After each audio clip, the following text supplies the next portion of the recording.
I just got to know that you were spotted as a bridesmaid somewhere, which Yes, led to you yes, then yes. doing an ad. Yes. Just talk us through that, how that, or was modeling ever part of your... No, never ever. Never. So it was my aunt's wedding, strangely. So one wouldn't even expect that, there'd be someone from the industry there. But it happened to be Neeta Joshi, actually.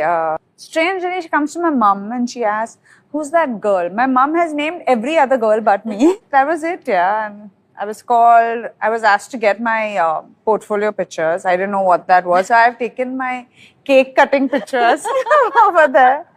But I think somewhere, I did some 4 or 5 auditions and I got selected for all of them. I didn't know what was happening. It was just one after the other. I did 2 ads. The next And it came naturally to you?